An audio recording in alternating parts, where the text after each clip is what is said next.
Hi friends, definite integral practice questions part 2 இது. இப்போ இந்த கொஸ்டினை பாருங்க, இது கேட் 2011ல கேட்டது. Given I is equal to root of minus 1, what will be the evaluation of definite integral? ஓகேவா, கொடுக்கப்பட்ட இன்டெக்ரலோட எவால்வேட் வேல்யூ என்னன்னு சொல்லி கேட்குறாங்க. ஓகே, இங்கே ஒரு 4 ஆப்ஷன் கொடுத்துருக்காங்க. இதில் எது நம்ம ஃபைன் பண்ணணும். இவங்க கொடுத்துருக்கிறது வந்து I is equal to root of minus 1, அதாவது ஒன்றும் கிடையாது, I square is equal to 1, நமக்கு தெரிஞ்ச பேசிக் வேல்யூ தான். அதை இந்த மாதிரி அவங்க சேஞ்ச் பண்ணி கொடுத்துருக்காங்க. ஓகேவா, அண்ட் இப்போ சொல்யூஷன், இப்போ நம்ம இந்த ஃபார்மேஷன் பார்த்தோன்னே தெரிஞ்சிருக்கணும், நமக்கு பேசிக் ஃபார்முலா மைண்டில் வந்திருக்கணும். ஓகேவா, நம்ம திங்கிங் லெவல் அவ்வளோ இருக்கணும், அதுதான் நம்மளோட aptitude level. Okay, cos x plus i sine x அப்படின்னா இது எப்படி எந்த மாதிரி இருக்குது அப்படின்னா, cos theta plus i sine theta is equal to exponential power i theta அப்படின்னு சொல்லிட்டு இருக்கும். ஆக்சுவலாக இங்கே தீட்டான்னு இருக்குது, இங்கே எக்ஸ்ன்னு இருக்குது, அவ்வளோதான் சேஞ்சஸ். ஓகேவா, அப்போ நம்ம என்ன பண்ணணும்னா இ பவர், அதாவது எக்ஸ்போனன்ஷியல் பவர் ஐ எக்ஸ்ன்னு சொல்லி எழுதணும். ஸோ அதை தான் நான் இங்கே எடுத்து எழுதியிருக்கேன். என்னோட ஃபஸ்ட்டு ஸ்டெப் வந்து இவங்க கொடுத்துருக்குற இந்த ஒரு ஃபார்முலாவில், அதாவது கொடுத்துருக்க ஃபார்மேஷன் வந்து இந்த ஃபார்முலாவோட ஒத்து போகுது. ஸோ நான் அதை எடுத்து ஷார்ட்டாக எடுத்து எழுதியிருக்கேன் இந்த ஃபார்முலா படி. ஓகேவா, ஓகே, நான் இந்த மாதிரி நான் நியூமரேட்டருக்கு எழுதிட்டேன், டினாமினேட்டருக்கும் எழுதிட்டேன். தென் இதோட நெக்ஸ்ட் ஸ்டெப் என்னென்னா 0 to π by 2 exponential power 2IAX. காரணம் என்னென்னா, இங்கே டினாமினேட்டரில் இருக்கக்கூடியது நியூமரேட்டருக்கு சேஞ்ச் ஆகும்போது இங்கே மைனஸ் ஐஎக்ஸ்ன்னு இருக்கா, ஸோ அது வந்து ப்ளஸ் ஐஎக்ஸாக மாறிடும்.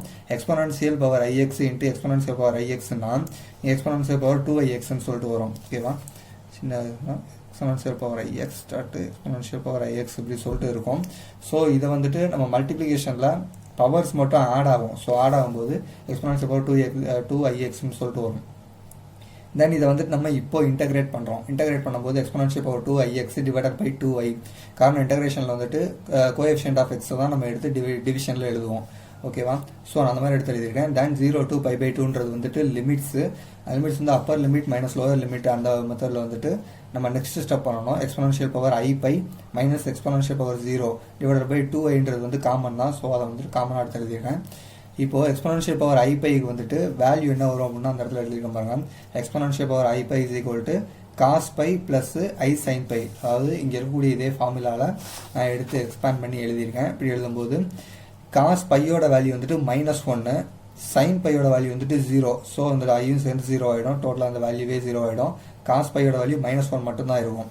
ஸோ நான் எக்ஸ்போனன்ஷியல் பவர் ஐ பையோட வேல்யூ இங்கே -1 எடுத்து எழுதியிருக்கேன். மைனஸ் எக்ஸ்போனன்ஷியல் பவர் 0 வந்துட்டு 1 அதோட வேல்யூ. ஸோ -1 அப்படியே இருக்கும் டிவைடட் பை 2i, இந்த 2i வேல்யூ. ஸோ இது வந்து -2 மாறிடும். -2 டிவைடட் பை 2iனா 2 கேன்சல் ஆகிடும். -1/iன்னு சொல்லிட்டு இருக்கும். ஓகேவா, இதில் வந்துட்டு நம்ம எப்படி வேணால் பண்ணலாம். இப்போ -1/iன்னு இருக்குன்னா மல்டிப்ளை அண்ட் டிவைடட் பை ஐன்னு சொல்லி கொடுத்தோம் அப்படின்னா இது வந்துட்டு ஐ ஸ்கொயராக மாறும். ஐ ஸ்கொயர்னா ஐ ஸ்கொயரோட வேல்யூ நமக்கு ஆல்ரெடி தெரியும், -1. ஐ ஸ்கொயரோட வேல்யூ -1. ஓகேவா, ஸோ டிவிஷனில் ஒரு -1 வரும், மேலே ஒரு -1 இருக்கும், இன்ட்டு ஐ, டிவிஷனில் ஒரு -1 இருக்கும், மைனஸ் மைனஸ் கேன்சல் ஆகிடும். ஸோ வெறும் ஐ மட்டும்தான் ஆன்சர் ஆகும். ஸோ இங்கே ஐ மட்டும்தான் ஆன்சர். ஓகேவா, ஐ தான் ஆன்சர் எடுத்து எழுதிக்கணும். ஓகே, தென் நெக்ஸ்ட் கொஸ்டின் பாருங்கள். கேட் 2007ல் கிடையாது. The following plot shows a function y which varies linearly with x value of integral அப்படின்னு சொல்லிட்டு நமக்கு இந்த ஒரு ஃபார்மேஷனையும் கொடுத்துட்டு இந்த ஒரு டயக்ராமையும் கொடுத்துருக்காங்க. ஓகேவா, இப்போது இதில் வந்துட்டு நம்ம என்ன வேல்யூன்னு சொல்லி கண்டுபிடிக்கணும். இப்போ இதை வந்துட்டு சாதாரணமாக நம்ம ஆர்டினரியாக வந்துட்டு டெஃபினைட் இன்டெக்ரலில் எப்பயுமே பண்ணுவோம் இல்லையா. ஸோ அதுபடி நம்ம பண்ணணும் அப்படின்னா xy இதோட லிமிட்ஸ் வந்து 1 2ன்னு சொல்லிட்டு வருமா. ஸோ இதை நான் சப்ஸ்டியூட் பண்ணேன் அப்படின்னா 2y - yன்னு சொல்லிட்டு வரும். இதோட ஃபைனல் வேல்யூ ஒய்ன்னு சொல்லிட்டு தான் வரும். நமக்கு இங்கே கொடுக்கப்பட்டிருக்கிற ஆப்ஷன்ஸை பார்க்கணும். எதுவுமே வந்துட்டு எந்த வேரியபிள்ஸ்லையும் இல்லை, இது எது சம்பாட் ஒரு வேல்யூ. ஸோ இதுக்கு நம்ம ஃபைன் பண்ணணும் அப்படின்னா என்ன பண்ணலாம் அப்படின்னா கொடுக்கப்பட்ட இந்த ஃப்ளாட்டை பார்க்கணும், அதாவது இந்த கிராப்பை பார்க்கணும். இதில் 2 பாயிண்ட்ஸ் அவங்க ஃப்ளாட் பண்ணி கொடுத்துருப்பாங்க. ஆக்சுவலாக அவங்க கொடுத்தது வந்துட்டு 1 - 1 மட்டும் தான். இது நான் எடுத்து எழுதியிருக்கிறது. என்ன மீனிங் அப்படின்னா, இப்போ ஒயில் 1 இருக்குது அப்படின்னா எக்ஸோட வேல்யூ என்ன பார்க்கணும்னா கரெக்டாக இது பிளாட் பண்ண இடம் வந்துட்டு ஒய் ஆக்சிஸ். ஸோ ஒய் ஆக்சிஸில் எக்ஸ் எப்பயுமே 0 தான். ஸோ இதனால் வந்துட்டு நமக்கு புரியுற மாதிரி எழுதணும்னா 0,1 அப்படின்னு சொல்லிட்டு இந்த இடத்துல எழுதிக்கலாம். தென் இங்கே -1,0. ஓகேவா, அந்த மாதிரி எடுத்து நான் எழுதியிருக்கிறேன். பிகாஸ் இது வந்து எக்ஸ் ஆக்சிஸ், ஒய் வந்து இங்கே 0 தான். ஸோ -1,0. இப்போ ஈக்குவேஷன் ஆஃப் லைன் அப்படின்னு சொல்லிட்டு ஒரு ஃபார்முலா இருக்குது. அதை வச்சு ஒரு லைனோட ஈக்குவேஷனை நம்ம ஃபார்ம் பண்ணுறோம். அதாவது இந்த ஒய்க்கான ஒரு ஈக்குவேஷனை நம்ம ஃபார்ம் பண்ணுறோம். ஓகேவா, ஸோ இங்கே நம்ம எடுத்துருக்கிற இந்த 2 பிளாட்டட் வேல்யூஸ் இருக்கு இல்லையா, அந்த வேல்யூஸ் வந்து நான் x1 y1 x2 y2ன்னு சொல்லி எடுத்துக்கிறேன். அதை நம்ம வந்துட்டு இங்கே -1,0 தான் x1 y1 அப்படின்னு கேட்டால் அப்படிலாம் கிடையாது. நீங்கள் இந்த ரெண்டு வேல்யூஸை சேஞ்ச் பண்ணி கூட போட்டுக்கலாம். உங்களுக்கு வரப்போகிற ஈக்குவேஷன் ஈக்குவலாக தான் இருக்கும் ரெண்டுக்குமே. ஓகேவா? ஸோ நான் இங்கே இருக்கக்கூடிய இந்த ஃபார்முலாவில் x1 y1 x2 y2ஓட வேல்யூவை நான் சப்ஸ்டியூட் பண்ணுறேன். சப்ஸ்டியூட் பண்ணும்போது எனக்கு வரக்கூடிய ஆன்சர் என்ன வருதுன்னா y is equal to x plus 1ன்னு சொல்லிட்டு வருது. அதாவது இந்த ஒரு ஈக்குவேஷன் எனக்கு கிடைக்குது. நமக்கு இங்கே ஒய்யோட ஸ்டாப் ஆகிடுன்னு சொன்னோம் இல்லையா? இப்போ இந்த ஒய்க்கான ஒரு சின்ன ஈக்குவேஷன் நமக்கு கிடைக்கும் x plus 1 அப்படின்னு சொல்லிட்டு நம்ம அதை இங்கே சப்ஸ்டியூட் பண்ணக்கூடாது, டேரெக்டாக இங்கேயே சப்ஸ்டியூட் பண்ணிடணும். இன்டெக்ரல் 1 to 2 இந்த ஒய்யோட வேல்யூ இடத்துல சப்ஸ்டியூட் பண்ணணும். ஸோ நான் அந்த மாதிரி சப்ஸ்டியூட் பண்ணிக்கோங்க. Integral is equal to 1 to 2 x plus 1 அந்த ஒயின்னு இருந்த இடத்துல x plus 1 சப்ஸ்டியூட் பண்ணியிருக்கேன் இன்ட்டு dx. இப்போது எப்பயும் போல் நம்ம நார்மலாக இன்டெக்ரல் பண்ணுவோம் இல்லையா? இப்போ x² / 2 ப்ளஸ் இந்த 1ன்ற இடத்துல எக்ஸ்ன்னு வரும். லிமிட்ஸ் வந்து 1 to 2. So Appar limit minus lower limit அந்த மெத்தடில் நம்ம பண்ணணும் அப்படின்னா பண்ணி பாருங்கள், உங்களுக்கு ஆன்சர் 25 வரும். ஓகேவா? ஸ்டெப் பை ஸ்டெப்பாக தான் பண்ணியிருக்கேன். ஸோ நீங்கள் ஒரு ஸ்க்ரீன்ஷாட்டோ இல்லை நோட் பண்ணியோ பண்ணுங்கள், ரொம்ப ஈஸியாக புரியும். நான் எக்ஸ்பிளைன் பண்ணணுன்ற எந்த அவசியமும் கிடையாது. ஆக்சுவலி இது வந்து 25 கிடையாது, 2.5. ஓகேவா? 5/2னா 2.5. ஸோ ஆன்சர் வந்து 2.5. ஓகே. தென் நெக்ஸ்ட் கொஸ்டின் பாருங்கள். 2001 இப்போ integral is equal to integral of 0 to 5/4 cos square x dx அப்படின்னு சொல்லிட்டு நம்ம கொடுத்துருக்காங்க. ஆக்சுவலாக இதில் வந்து நான் எந்த ஆப்ஷன்ஸும் கொடுக்கல, பிகாஸ் இவ்வளோ நம்ம பார்த்தது பூராமே ஆப்ஷன்ஸ் இருந்துச்சு. இனிமேல் வரக்கூடிய கொஸ்டின்ஸில் வந்து ஆப்ஷன்ஸை நம்ம நோட் பண்ணி தான் ஆன்சரை கொண்டு வரணும்னு ஏதாவது இருந்துச்சுன்னா அதில் கண்டிப்பாக ஆப்ஷன்ஸ் இருக்கும், மற்றபடி ஆப்ஷன்ஸ் இருக்காது. டெஃபினைட் இன்டெக்ரல் தானே, இது எப்படி பண்ணணும் அப்படின்றத மட்டும் எக்ஸ்பிளைன் பண்ணிவிடுவோம். ஓகே. தென் இதை வந்துட்டு நம்ம ரெண்டு விதமாக பண்ணலாம். ஒன்று எக்ஸ்பொனன்ஷியலாக எடுத்து நம்ம பண்ணலாம். எக்ஸ்பொனன்ஷியல்னால் நமக்கு காஸ் தீட்டாவோட ஃபார்முலா நம்மளுக்கு தெரியும். Exponential power i θ plus exponential power -i θ divided by 2. Because exponential power i θக்கு நம்ம ஃபார்முலா தெரியும், லாஸ்ட் வீடியோவில் பார்த்துருக்கோம். லாஸ்ட் வீடியோவில் இப்போ தான் பார்த்துருக்கோம். ஸோ நீங்கள் அதை எடுத்து நீங்கள் ரெண்டையும் ப்ளஸ் பண்ணி பார்த்தீங்க அப்படின்னா உங்களுக்கு காஸ் தீட்டாவோட காஸ் தீட்டா அப்படின்னு சொல்லிட்டு கிடைக்கும். அதாவது 2 cos தீட்டான்னு சொல்லி கிடைக்கும். அந்த 2 தான் வந்து இங்கே டிவிஷனில் இருக்கக்கூடியது. இதை நான் எக்ஸ்பிளைன் பண்ணால் உங்களுக்கு புரியாது, நீங்கள் பண்ணி பாருங்கள் உங்களுக்கு புரியும். ஓகேவா? இது எக்ஸ்பொனன்ஷியலுக்கான ஒரு ஃபார்மேஷன். இதே வந்துட்டு நம்ம மல்டிபிள் ஆங்கிள் ஃபார்முலாவில் எடுத்தோம் அப்படின்னா cos square is equal to 1 plus cos 2x divided by 2. இது வந்து பேசிக் ஃபார்முலா, மைண்டில் வச்சுக்கோங்க. Okay. Then integral is equal to integral of 0 to 5/4 1 plus cos 2x divided by 2. இந்த ஃபார்முலாவை நான் எடுத்து எழுதியிருக்கேன் cos square x பதிலாக. ஓகே. தென் இங்கே இருக்கக்கூடிய 1/2 நான் காமனாக எடுத்து இன்டெக்ரலுக்கு வெளியே எழுதிக்கிறேன். ஸோ 1/2 இது வந்துட்டு common. Integral of 0 to 5/4 dx, அதாவது இந்த 1க்கு மட்டுமே நான் எடுத்து ஒரு இன்டெக்ரல் தனியாக பிரித்து எழுதிக்கிறேன். தென் plus integral 0 to 5/4 cos 2x dx, அது இந்த cos 2xக்கு ஒரு இன்டெக்ரல் தனியாக பிரித்து எழுதிக்கிறேன். ஓகேவா? தென் இங்கே வந்துட்டு இப்போ இதை இன்டெகிரேட் பண்ணோன்னா என்ன வரும்? எக்ஸ்ன்னு சொல்லி வரும். ஸோ எக்ஸ் 0 to 5/4 அந்த லிமிட்ஸ் எழுதிக்கிறேன். ப்ளஸ் இப்போ cos 2x நான் வந்து இன்டெகிரேட் பண்ண வரும் sin 2x divided by 2. ஓகேவா? இதுதான் வந்து cos 2xோட இன்டெகிரேஷன். இது பேசிக்கு மைண்டில் வச்சுக்கோங்க. 0 to 5/4 பேசிக்ஸ் பாருங்கள், அப்போ தான் இது உங்களுக்குலாம் புரியும். தென் இப்போ அந்த 1/2 வந்துட்டு இது ரெண்டுக்குமே காமன் தான். ஸோ அதை அப்படியே வச்சுக்கிறோம். இப்போது Appar limit minus lower limit படி போடுறோம். 0 × x போட்டோம்னா அது வந்துட்டு 0 தான். ஸோ 5/4 மட்டும் நான் வச்சுக்கிறேன். ப்ளஸ்ஸு இங்கே அதே மாதிரி நான் 5/4 இங்கே அப்ளை பண்ணும்போது sin 2 π/4 அந்த 2 4 கேன்சல் ஆகி sin π/2 வரும். ஸோ sin π/2 வேல்யூ வந்து 1/2. ஓகேவா?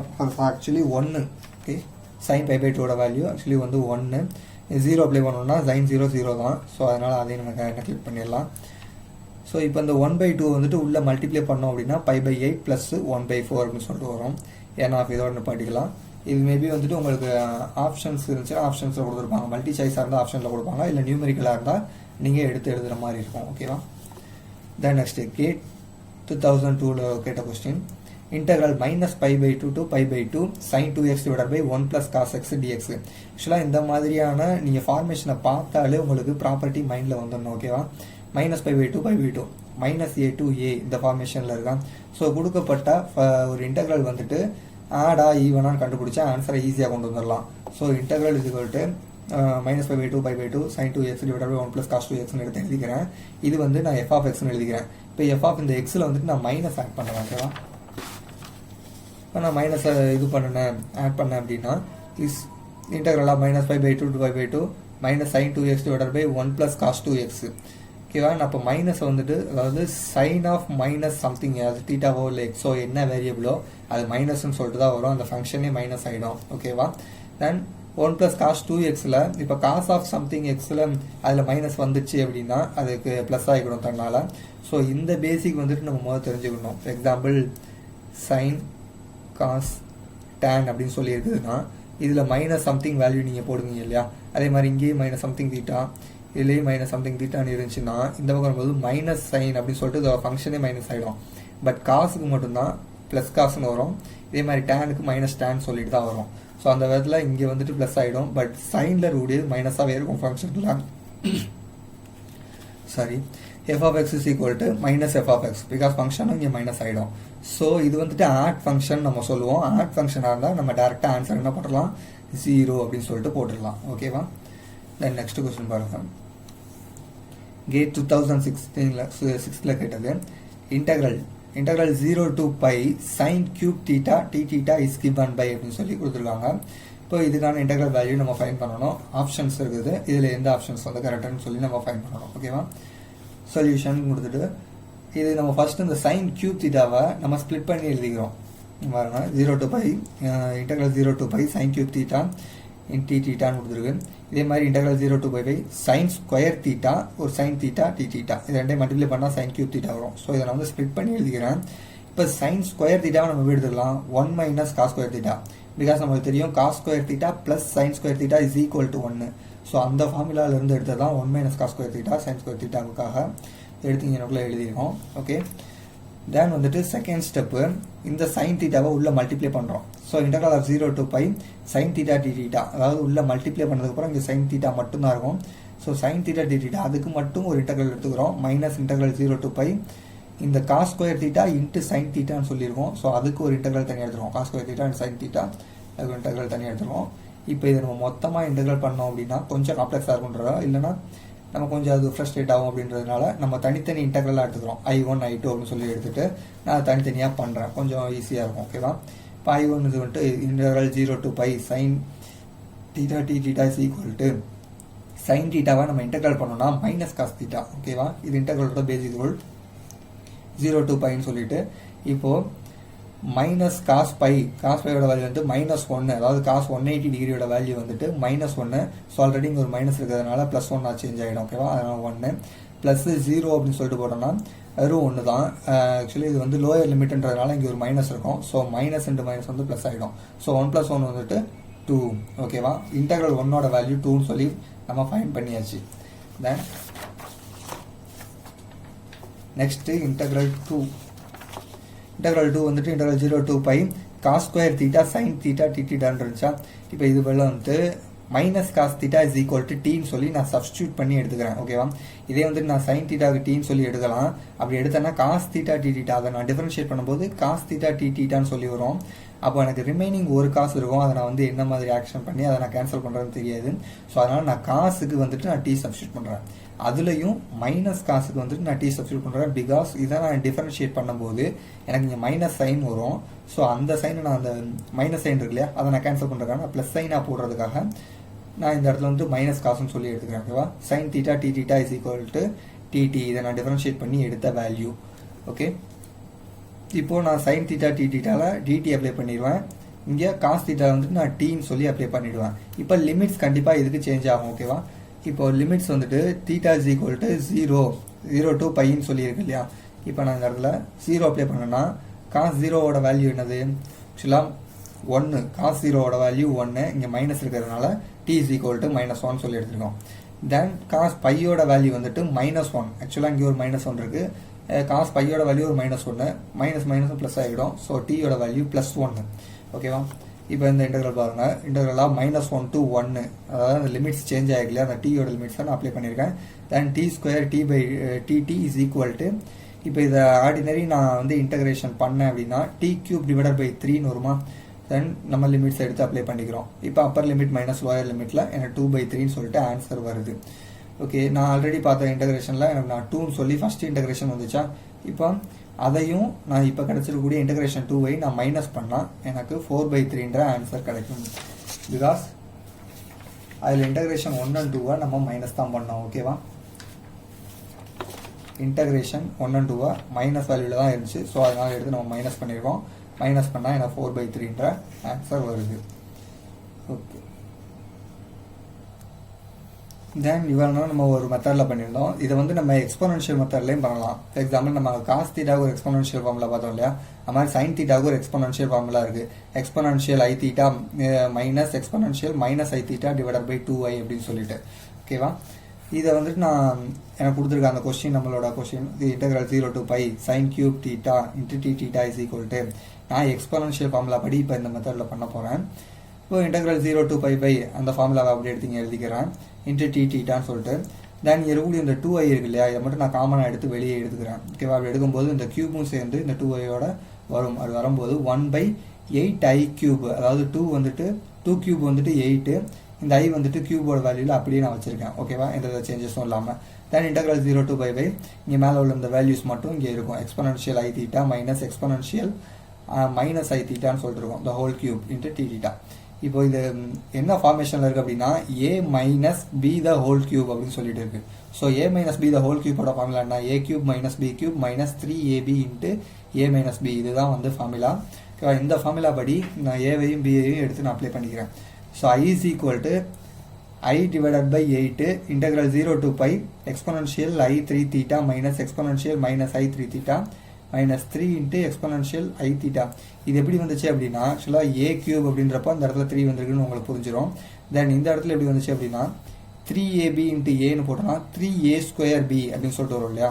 ஸோ 3a² b அப்படின்னா சிம்பிளாக உங்களுக்கு இது பண்ணிக்கிட்டோம்ங்க, i2 தீட்டான்னு இருக்கும், அதே மாதிரி 2i தீட்டான்னு இருக்கும். இந்த ஐ தீட்டாவும் மைனஸில் இருக்கும். ஓகேவா, இதோட மைனஸில் இருக்கும். இதுதான் வந்துட்டு இங்கே இருக்கக்கூடிய வேல்யூ. இந்த வேல்யூ வந்துட்டு இப்போ இது மல்டிப்ளிகேஷனில் எக்ஸ்போனன்ஷியல் இருக்கிறதுனால இதோட பவர்ஸ் வந்து அடிஷனில் இருக்கும். ஸோ i2 தீட்டாவும் மைனஸ் ஐ தீட்டாவும் இதாகும்போது வெறும் ஐ தீட்டா மட்டும்தான் வரும். ஓகேவா, exponential power i theta plus அதே மாதிரி தான் இந்த வேல்யூவும் வரும். இது எப்படி இருக்குன்னா 3ab² சொல்லிட்டு வரும். ஸோ அதுபடி வந்த ஒரு ஆன்சர் தான் இது. நான் டேரெக்டாக எடுத்து எழுதியிருக்கேன், நீங்கள் சால்வ் பண்ணி பார்த்துக்கோங்க. Okay, then is equal to i divided by 8. ஆக்சுவலாக இங்கே i டிவைடட் பை 8 எப்படி வந்துச்சு அப்படின்னா, இப்போ 1/8 i கியூப்ன்ற இருக்கிற இடத்துல இந்த i கியூப்ன்ற இடத்துல நீங்கள் வந்துட்டு மேலே ஒரு i கீழே ஒரு i வந்துட்டு நீங்கள் மல்டிப்ளை அண்ட் டிவைடர் கொடுத்தீங்க அப்படின்னா i பவர் 4ஓட வேல்யூ என்ன அப்படின்னா +1. ஓகேவா, ஸோ 8 இன்ட்டு +1 வந்துட்டு 1 தான். ஸோ i/8 மேலே இருக்கக்கூடிய ஐயும் கீழே இருக்கக்கூடிய 8 இருக்கும். ஸோ i/8 இங்கே வந்துட்டு இப்படி ஃபார்ம் ஆயிருக்கு. தென் இப்போ இதை வந்துட்டு ஆர்டினரி நான் இன்டகிரேஷன் எடுத்தேன் அப்படின்னா exponential power 3i theta divided by 3a அப்படின்னு சொல்லிட்டு வரும். பிகாஸ் தீட்டாவுக்கு கோஎஃபிஷியண்ட்டாக என்ன வேல்யூ இருக்கோ அதுதான் நம்ம டிவிஷனில் போடணும். அதே மாதிரி எல்லா இடத்துலையுமே நம்ம எடுத்து போட்டுக்கிறோம். ஓகேவா, தென் இட் 0 to pi அப்படின்னு சொல்லிட்டு இதோட லிமிட்ஸ் எடுத்து எழுதிக்கிறோம். இப்போ இது வந்துட்டு அப்பர் லிமிட் மைனஸ் லோயர் லிமிட்ன்ற வேல்யூ படி நம்ம அப்ளை பண்ணோம் அப்படின்னா உங்களுக்கு இந்த மாதிரியான ஃபார்மேஷன் கிடைக்கும். ஆக்சுவலாக வந்துட்டு இதை நான் ஸ்டெப் பை ஸ்டெப்பாக எக்ஸ்பிளைன் பண்ணேன்னா ரொம்ப டைம் எடுக்கும். நீங்கள் அப்ளை பண்ணி பாருங்கள். ஈச் அண்ட் எவ்ரி திங் நான் ஸ்டெப் பை ஸ்டெப்பாக கொடுத்துருக்கேன். நான் எக்ஸ்பிளைன் பண்ணலனாலும் இதை பார்த்தாலே உங்களுக்கு புரியும். ஸோ ஸ்க்ரீன்ஷாட் எடுத்துக்கோங்க, அதர்வைஸ் நீங்கள் நோட்ஸ் எடுத்துக்கோங்க. நோட்ஸ் எடுத்துகிட்டு இதை நீங்கள் பண்ணி பாருங்கள், உங்களுக்கு ரொம்ப ஈஸியாகவே இருக்கும். கடைசி எனக்கு கூட வரக்கூடிய ஆன்சர் 4/3 இதுதான் கரெக்டாக ஆன்சரும் கூட. ஓகேவா, நெக்ஸ்ட் ப்ராப்ளம் பாருங்க. இது கொஞ்சம் சின்ன ப்ராப்ளம் தான். கேட் 2005 கேட்ட question integral -1 to 1 1/x² into dx. ஓகேவா, but x is equal to 0 அப்படின்னு சொல்லிட்டு நான் எடுத்துக்கிறேன். பிகாஸ் -1 to 1 இல்லையா, ஸோ அதனால் என்னால் x is equal to 0ன்னு சொல்லி எடுக்க முடியும். ஸோ நான் எடுத்துருக்கிறேன். இப்போது 1/xன்ற வேல்யூவில் வந்துட்டு நான் 0ன்னு அப்ளை பண்ணேன் அப்படின்னா 1/0 is equal to infinity. Answer வந்து நம்ம டேரெக்டாக இன்ஃபினிட்டி அப்படின்னு சொல்லிட்டு போட்டு போயிடலாம். இல்லை அப்படின்னா நம்ம வந்துட்டு ஆர்டினரியாக எடுத்து பண்ணணும் அப்படின்னு எடுத்து தாராளமாக பண்ணலாம். இது நம்ம ஃபார்மேஷன் படி பார்த்தோம்னா நம்ம ப்ராப்பர்ட்டிஸ் இதை வந்து ஞாபகப்படுத்தும். So f of x is equal to f of அந்த எக்ஸ்ன்ற இடத்துல நான் மைனஸ் அப்ளை பண்ணுறேன். அப்ளை பண்ணும்போது எக்ஸ் ஸ்கொயர் இல்லையா, ஸோ ஸ்கொயர் இருக்கிறதுனால மைனஸ் வந்து ப்ளஸ்ஸாக மாறிடும். அப்படி சேஞ்ச் ஆகிடுச்சு அப்படின்னா அது வந்துட்டு ஈவன் ஃபங்க்ஷன். ஓகேவா, ஃபங்க்ஷனுக்கு மைனஸ் வரல, ஃபங்க்ஷன் ப்ளஸில் தான் இருக்குது அப்படின்னா ஈவன் ஃபங்க்ஷன் அப்படின்னு சொல்லி நம்ம எடுத்துக்கலாம். pi is equal to 2 into integral 0 to 1. இதுதான் நம்ம ஆல்ட்ரு பண்ணி எழுதக்கூடிய ஃபார்மேஷன். சப்போஸ் ஈவன் ஃபங்க்ஷனாக இருந்துச்சுன்னா ஆல்ட்ரு பண்ணி எழுதக்கூடிய ஃபார்மேஷன் இதுதான். ஸோ நான் இங்கே ஆல்ட்ரு பண்ணி எடுத்து எழுதியிருக்கேன். ஓகேவா, 2 into integral 0 to 1 x power -2 into dx. Because இந்த x வந்து நியூமரேட்டருக்கு போயிருக்கு. ஸோ x power -2 ஆயிடுச்சு. தென் இஸ் ஈக்குவல் டு இங்கே 2. இப்போ இதை வந்து நான் நார்மலாக இன்டகிரேட் பண்ணேன் அப்படின்னா x power -2 + 1. ஓகேவா, நம்ம நார்மலாக பண்ணக்கூடிய ஃபார்முலா தான் x power n + 1. அந்த இன்டகிரேஷன் ஃபார்முலா பண்ணி நான் எடுத்து எழுதியிருக்கேன். தென் அதை நம்ம சால்வ் பண்ணால் 2 into x power -1 divided by -1 Appar லிமிட்டும் lower லிமிட்டும் கொடுத்துருக்கேன். இப்போ இது Appar limit minus lower limit மெத்தடில் போட்டோம்னா 2 × 1 - 1 டிவைடட் பை -1 ப்ளஸ் இந்த ஜீரோவை இந்த இடத்துல நம்ம கன்சிடர் பண்ணியே ஆகணும். சில பேர் வந்துட்டு ஜீரோ இருந்துச்சுனாலே எக்ஸில் 0 சப்ஸ்டியூட் பண்ணால் 0 தான், டோட்டல் வேல்யூ 0 ஆகிடும் அப்படின்னு நினைக்கிறோம். அது கண்டிப்பாக கிடையாது. பிகாஸ் இங்கே வந்துட்டு எக்ஸ் பவர் -1 அதாவது எக்ஸ் இன்வர்ஸ்னு இருக்குது. அப்படி இருந்துச்சுன்னா எக்ஸ்ன்ற இந்த வேல்யூ டினாமினேட்டருக்கு வந்துடும். ஸோ இப்போ இந்த 0 வந்துட்டு டினாமினேட்டருக்கு வந்துச்சு அப்படின்னா 1/0வோட வேல்யூ இன்ஃபினிட்டி. ஓகேவா? இந்த இடத்துல மட்டும் நம்ம கொஞ்சம் தெளிவாக இருக்கணும். மற்றபடி இது வந்துட்டு இன்வர்ஸில் இல்லை, நார்மல் வேல்யூ தான் இருக்குன்னா நம்ம 0 கன்சிடர் பண்ண தேவையில்லை. பட் இது இன்வர்ஸில் இருக்குது, ஸோ 0 கன்சிடர் பண்ணியே ஆகணும். அப்படி கன்சிடர் பண்ணோம்னா 1/0 வந்து இன்ஃபினிட்டி. ஸோ இன்ஃபினிட்டியோட நீங்கள் எந்த வேல்யூவை என்ன எக்ஸ்பிரஷனில் கொடுத்தாலும் அந்த வேல்யூ இன்ஃபினிட்டி தான். ஓகேவா? ஹென்ஸ் இது வந்து இன்ஃபினிட்டி அப்படின்னு சொல்லிட்டு நம்ம முடிச்சிடலாம். ஓகே மீதி இருக்க ப்ராப்ளம் சார் நம்ம நெக்ஸ்ட் வீடியோவில் பார்க்கலாம்.